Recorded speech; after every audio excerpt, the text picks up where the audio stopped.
All right. I ain't playing with you right now. I am not playing.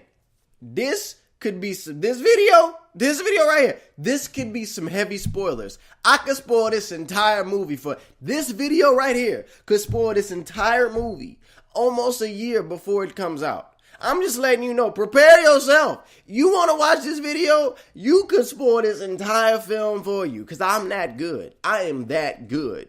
I'm that good. I'm letting you know. So I'm going to give you a chance not to watch this video. But if you want to stick along for this fun ride of speculatory goodness, then subscribe and you watch this video. Share this video around with all your friends too. But I'm just letting you know this could possibly spoil the entire film.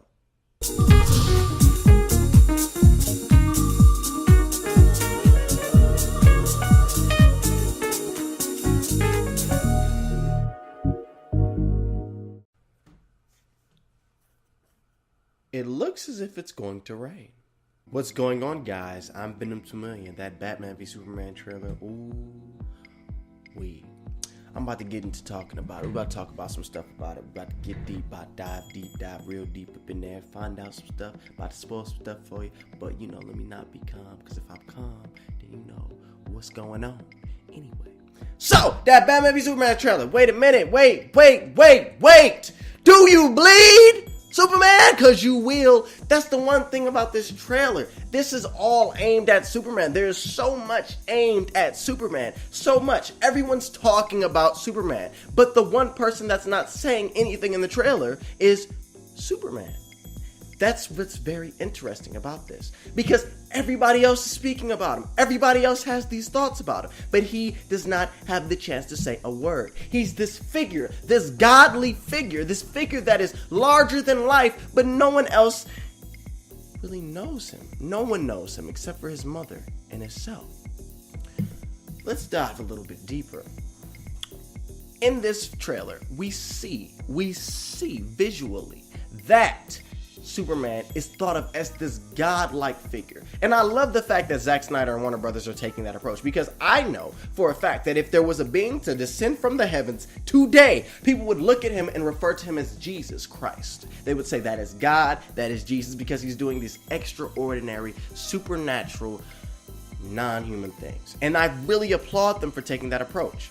I also applaud them for taking the approach of the naysayers, the people that don't agree with him being here, because of the fact that millions of people died at the hands of Zod, at the hands of his people, at the hands of Kal-El himself in Man of Steel. And I really appreciate that they're taking that angle as well. Me being in Detroit, me seeing them filming it, I have a little bit more insight than others may. So I saw protesters during the film. Protesters basically telling him to leave. It was even a sign that had a Superman symbol, and instead of an S being inside of it, it was a swastika, referring to him as a Nazi, referring to him as an evil person, telling him to get the f*** out. So, that's very interesting. Superman is ridiculed. There's a divide within the human population. Either he's good or bad. He's here for good or he needs to go. He gotta go.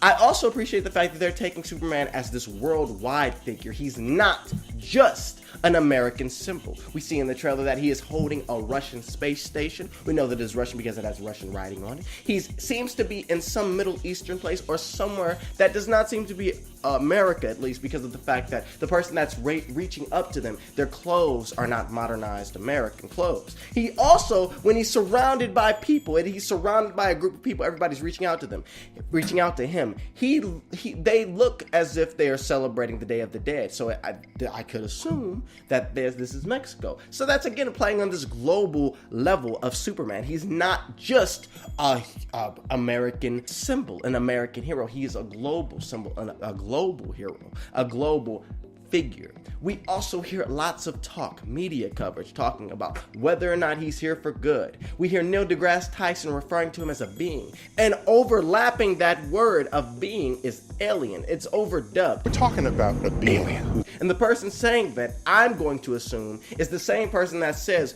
do you bleed? Well, you will. Which I am also going to assume is Bruce Wayne / Batman with that cool robotic voice like Arrow. He say, hey, I don't gotta talk like this because I have technology. So that's what I like, and I like the fact that they did that. Ben Affleck, first up, when I saw that Bruce Wayne, I was like, Jesus Christ. Wow. That don't look like Ben Affleck. That look like Bruce Wayne straight up, but I love that. Anyway, Bruce Wayne, Batman, he's conflicted. He's gonna fight Superman because of the fact that there's all of this talk, all of this ridicule, all of this conflicting side. Is he good? Is he bad? Superman, we don't know what he is because he's not explaining himself. He doesn't get the chance to speak because he's this figure. But all Batman knows is the facts. Number one, aliens came down, brought a whole bunch of death and destruction. Number two, they were here for Superman. We don't know why Superman is here, but we know why they were here, and they were here for Superman. They were here to kill him or get him or whatever. We don't know why, but they were here for him. Number three, Superman is still here and people are dead. Batman puts the facts. Hey, I'm Batman. I gotta do something. I'm not gonna stand by and let him do whatever he wants. He's a powerful being. He has the power to kill millions within seconds, bringing down buildings as if they were dominoes.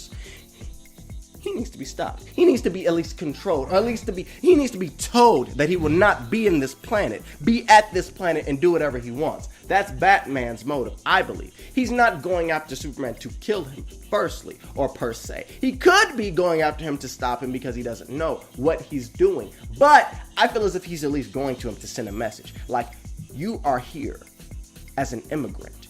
You are an alien. This is not your planet. I will stop you if I need to. And I will let you know that I will. And I can stop you. I may be a man, but you're just an alien. You're not a god. Do you bleed? You will. You get that? Superman is this figure that's misunderstood. Batman doesn't know why he's here, what he's doing here. He just knows the facts. Death and destruction came with this person. He needs to be taught. Their message needs to be sent that he will not be here to do whatever he wants, and he cannot, and that he will be stopped. That's what Batman's motive is. They will, in the end, of course, be friends, but that's what his motive is. Now, we have other characters in this film as well. Aquaman is going to be in this film. Wonder Woman is going to be in this film. Where do they come into play? I have an idea. Like I said, I'm spoiling stuff, potential spoilers, like I said. Now, in Man of Steel, the terraform thing was not just affecting Metropolis, it was affecting the ocean, hitting the ocean. Who lives in the ocean? Ding, ding, ding, the king of Atlantis, Aquaman. Aquaman is pissed. Imagine the scene right now. It starts. Aquaman is pissed. We hear him yelling. The camera's moving closer to Atlantis. We just hear yelling. Who is he yelling at? Diana, Wonder Woman. He's yelling at Diana, saying that she is supposed to protect Earth. That was her purpose, to protect the planet. But now you have these aliens coming down, these Kryptonians coming down and destroying not just the land dwellers, but his own kingdom, his own place, and killing his people. Aquaman, Arthur, is pissed. He's yelling at Diana. Diana's saying, I will handle it. I will handle it. I feel as if that will be the only part of Aquaman that we see. Him yelling and him saying that if she doesn't handle it, he will. He will go up there and he will face off with that Superman. He will kill that Superman. He will kill whomever gets in his way because he doesn't like the land dwellers already. So he damn sure ain't gonna put up for no Superman doing whatever he want. He ain't gonna let no land dwellers get in his way for that. So that's what it is. Diana, Wonder Woman, is like, all right, Arthur. All right, I'm gonna go find out what's going on. I'm gonna find out what's up with this Superman and whatever. I'm gonna take care of it. That's where Wonder Woman, she comes into play, and she'll come into play in the sense that she's there with the same goal as Batman, to find out what this dude is, why he's here, what's going on, all that stuff. It's just she may have a different approach than Batman. Batman is straight up, listen, I'm gonna beat the snot on you. I'm gonna beat the snot out of you, dog. Listen, I'm gonna beat the S off your chest. That's what I think Batman, his goal will be. But Wonder Woman is more diplomatic. She'll what are you doing here? Why are you here? Tell me now. Stuff like that. And Superman, again, is just misunderstood. There is no speech, no vocal. There is no dialogue from him in the trailer. It's just him being seen as this figure. We see him, but he never gets the chance to explain himself in the trailer. He never gets the chance to talk because he's misunderstood. And I feel as if that will be a big component of the film. He's misunderstood. I think it's going to even be a scene with him talking to his mom saying, they think of me as a god. I'm not a god, Mom. I'm not. I don't want to be a god. I'm just a person trying to do what's right. And his mom will understand that. I feel as if it's going to be that in the film. But Superman is misunderstood. We even see when all of the people are reaching out at him, he has this look of confusion, of almost not wanting to be there, of almost wanting to say, stop. I'm not a god. We see Superman walking, and we see the soldiers kneeling down, and he's looking. And I feel as if they continue that scene, he's going to be like, stop. You know, they have the S badge on their shoulders.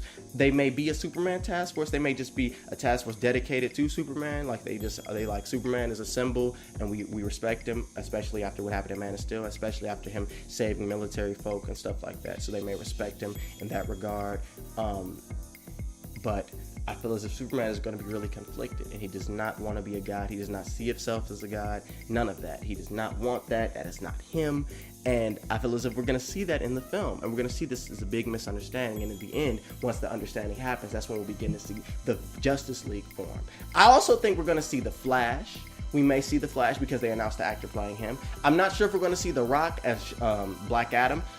We may see him. I feel as if Black Adam will. I'm 95% sure he will be the villain in the Justice League film because they announced the fact that he is playing Black Adam at such an early stage. I mean, Black Adam is a villain to Shazam, and the Shazam film isn't coming out for years. So why would they feel the need to announce the villain for the Shazam movie, or at least the villain to Shazam, years before the Shazam film, without even announcing the actor that's playing the hero?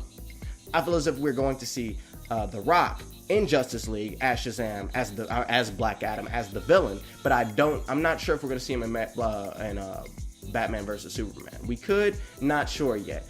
We will see a little bit of Cyborg. I believe that's Ray Fisher. We will see him, whether or not he's cyborged up or not. We will see him. We already got an introduction to Star Labs within the Man of Steel film, so that's already addressed. Jesse Eisenberg, Lex Luthor. I just know he's a part of that split between the middle of we can't trust Superman. He's on that side. We can't trust him. He's an alien. The devil does not come from the hells beneath. He comes from the heavens. Stuff like that comes from the sky. So stuff like that. We got that. Lex Luthor, he's gonna have a prominent role. It's not really much for me to say about Lex Luthor right now, but just this is the main points of the film, I feel, as if what the Batman v Superman conflict will be. Why it's Batman v Superman. Why Aquaman will be in there. Why Wonder Woman will be in there. The roles that they'll play. And I really feel as if it's going to be just a big conflict between Batman and Superman, with Lex Luthor and all these other characters in there. And that's not a bad thing. And if you like this video, you know I got a radio show. Did you know that I have a radio show every Saturday on UrbanNationRadio.com? It's called Venom Time, in which I talk about all of this type of stuff, the comic book goodness, the movie stuff, the technology stuff, the video games, all of that jazz, live on the air every Saturday on UrbanNationRadio.com. It's internet, meaning it's worldwide, meaning you can listen from anywhere as long as you got an internet connection. 2 p.m. Eastern Standard Time every Saturday on UrbanNationRadio.com. So, what do you guys think about that? Let's have that conversation down there in the conversation below. As always, thank you guys for watching. I'm Vince Man. Subscribe. All of my social media stuff. Guess what? It's right there. Follow me on Instagram. You know, I'll be updating that regularly. You can see everything that I'll be doing. You know, I'll be, my life, even though it's not really my life too much, but I'm going to start doing vlogs on my channel. People have been asking for vlogs. Got vlogs. I'm starting giving out advice on my channel. I know I'm going to be that person. I'm going to be giving out advice. Yeah. People said do a Q&A. If people want me to, I'll do a Q&A eventually. And you know what? I got some other videos coming out too. Some Spider-Man videos, some video game videos, some technology videos. I'm broadening out. I'm doing a lot, guys. Doing a lot. Anyway, guys, I want to thank you all for watching. Subscribe if you're new. Share this video around with all of your friends. This is the most important video ever, Batman v Superman. I just spoiled the film, basically. I spoiled it. I did. I spoiled it. You know I did. I have a good track record. I have a really good track record. I spoiled Spider-Man 2 a year within it before it came out. So, listen, I got a good track record. This is probably right. Yeah, I'm not going to toot my own horn, toot, but probably right. As always, thank you guys for watching. Subscribe if you're new. Share this video around with all of your friends. Like button. Peace. Out. Peace, guys. Have a good one. Peace. Venom 2 million.